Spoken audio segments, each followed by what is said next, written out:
our final speaker, I know many of you have been waiting to hear from the one and only Mr. David Harmer. I want to remind you all again, get your Blackberries, your calendars out right now. He will be at 7:00 p.m. next Saturday, October 23rd, at the one and only event that Jerry McNerney decided to come out from underneath his rock and attend.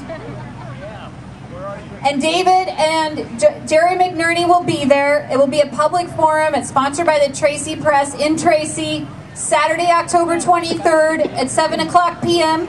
at Monte Vista School. And I know a few of you out there have some questions for Jerry McNerney. And this is your one and only chance to ask him. I can't tell you that he'll actually respond, but David Harmer will be there. David's involvement in politics started at age 4, when he walked precincts for his father, John Harmer, who was elected to the California Senate, and went to serve as lieutenant governor under his political partner, Governor Ronald Reagan. So David's been around politics for a while, and he's been always campaigning for the right person. More debt and higher taxes are not the path to economic growth. But that's exactly what incumbent Congressman Jerry McNerney has voted for time and time again. Every single vote of Jerry McNerney has been with Nancy Pelosi. Every single one. David Harmer stands for growing the economy, not the government. David Harmer stands for balancing the budget by controlling spending, not by raising your taxes. And David Harmer stands for helping small businesses grow and become the engine of economic recovery. Ladies and gentlemen, it is my honor to introduce to you David Harmer.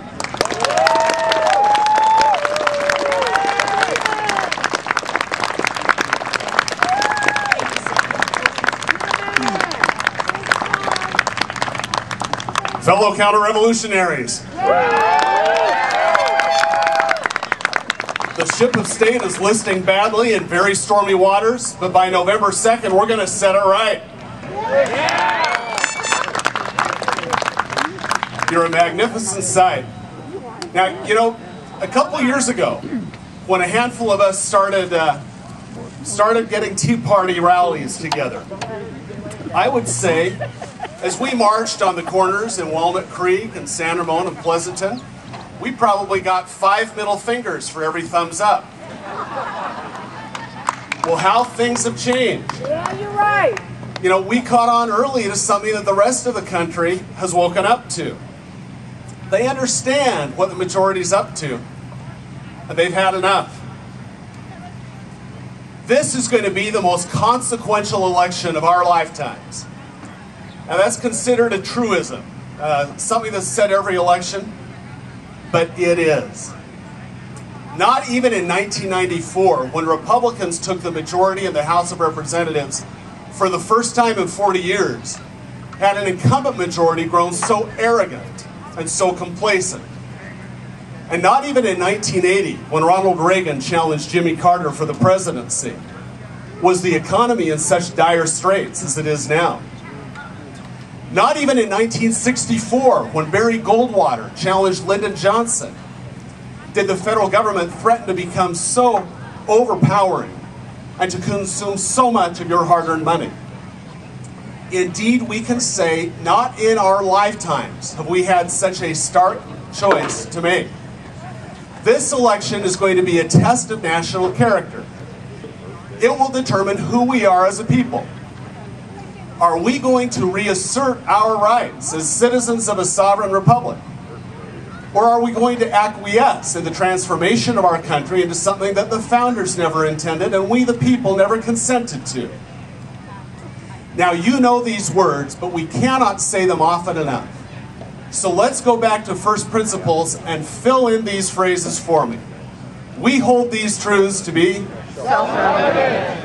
That all men are created equal. That they are endowed by their Creator with certain individual rights. Right. That among these are life, liberty, and the pursuit of happiness. And here's what comes next. that to secure these rights, governments are instituted among men, deriving their just powers from the consent of the governed. That whenever any form of government becomes destructive of these ends, it is the right of the people to alter or abolish it, and to institute new governments.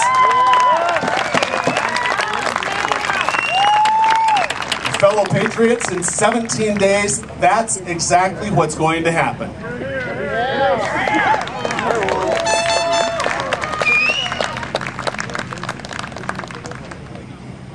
Based on those truths announced in the Declaration, the American creed through most of our history has been clear, and it has been simple.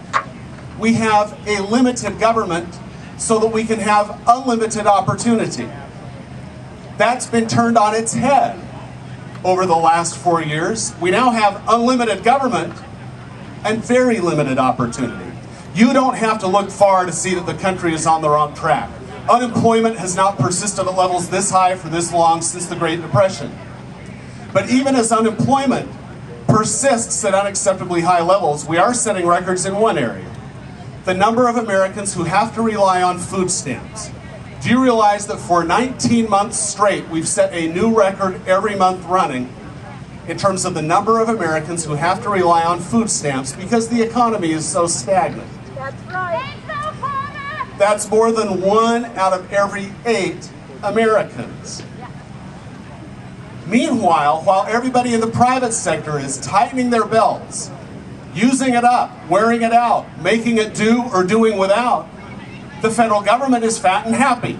Congress is spending your money like it's gushing out of that well under the Deepwater Horizon with no end in sight. Something is wrong here. The American people understand that for 4 years we've been growing the government. But what we need to do is grow the economy. Now, it's been a long year. Looking out across this crowd, I see folks who've been in the trenches for a long time. You've been making phone calls. You've been walking precincts. You've been talking to your neighbors. You've been marching.